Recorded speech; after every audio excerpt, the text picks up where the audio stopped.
तो Hunter gatherer भागते-भागते जब रुक गया और एग्रीकल्चर में यानी कृषि करने लगा, कुछ उगाने लगा मतलब अपने खाने के लिए, तो उसको ठहरना पड़ा क्योंकि पौधे का एक सीज़न होता है, वो पौधा पहले बीज डालोगे, फिर वो पौधा होगा, फिर उससे कुछ खाने लायक निकालोगे, फिर दूसरे राउंड का बीज बोओगे, इसमें साइकिल होता है एक, तो उसको ठहरना था, तो उसने अपने ठहरने के लिए घास-फूस का घर बनाया होगा, पत्थर-वत्थर का घर बनाया होगा, गुफ़ा में रहा होगा। उस देखा-देखी अड़ोस-पड़ोस के लोग भी रहने लगे होंगे, एक समाज टाइप का तैयार हो गया होगा। अब मान लो एग्ज़ाम्पल के लिए, अब एग्ज़ैक्टली ये पर रिकॉर्ड पर नहीं जाना कि ऐसा हुआ था कि नहीं, ऐसा ही इसी तरह का हुआ होगा। मैं आलू उगाता हूँ, मैं एक जगह ठहर गया हूँ, मैं आलू उगाता हूँ, तुम मेरे पड़ोस में तुम ठहर गए, तुम हंटर गैदरर से जब कृषक बन गए तो तुम पटल उगा रहे हो। अब मैं आलू खा रहा हूँ, आलू खाते-खाते बोर हो गया। तो एक दिन मुझे लगा कि यार उसका पटल वो कुछ खा रहा है, बड़ा अच्छा है, हरा-हरा, तो मैं उसके पास गया कि भाई ये ले, इतना 1 आलू ले और मुझे 1 पटल दे, या 2 आलू ले और 2 पटल दे।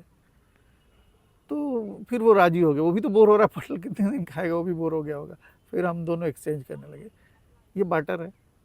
फिर हमने डोमेस्टिक बनाना शुरू कर दिया मुर्गी को, मुर्गी अंडे देने लगी, मैं खा रहा हूँ, उसके पास दूसरा वो बतख पकड़ के लाया कहीं से, वो अंडा दे रहा है। फिर हमने अंडे को एक्सचेंज किया, या अंडे से पटल को एक्सचेंज किया। तो ये चलता रहा, दोनों खुश हैं। लेकिन एक समय इसमें भी ऐसा सैचुरेशन आएगा जब मैं पटल खाते-खाते, उसका पटल खाते-खाते बोर हो गया और वो मेरा आलू खाते-खाते बोर हो गया। तब और समाज बढ़ने लगा, अगल-बगल 10-20 लोग आ गए।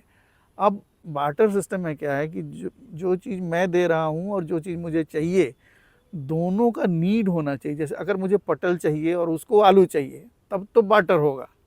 लेकिन अगर मुझे उसका पटल चाहिए और उसको दूसरा कुछ चाहिए, उसको एक मुर्गी चाहिए, तो मुझसे बोलेगा नहीं दादा आपसे नहीं करूँगा, भैया आपसे नहीं करूँगा, मैं उससे करूँगा।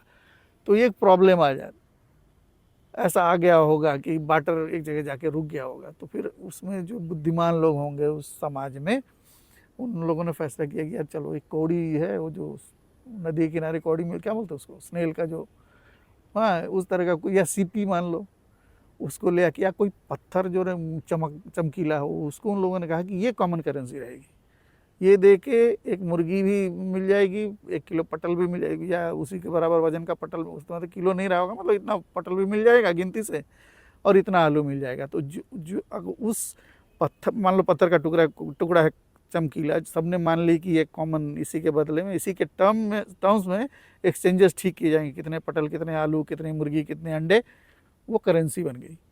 अब इस करेंसी ने फॉर्म चेंज किया करते करते आज के डॉलर रुपए में आई है। पहली करेंसी वही थी, या तो पत्थर रही होगी, नहीं तो सीपी रहा होगा, नहीं तो पत्ता रहा होगा, नहीं तो रूट रहा होगा, anything which was acceptable to everyone in that society. तो ये बार्टर की छोटी सी कहानी है।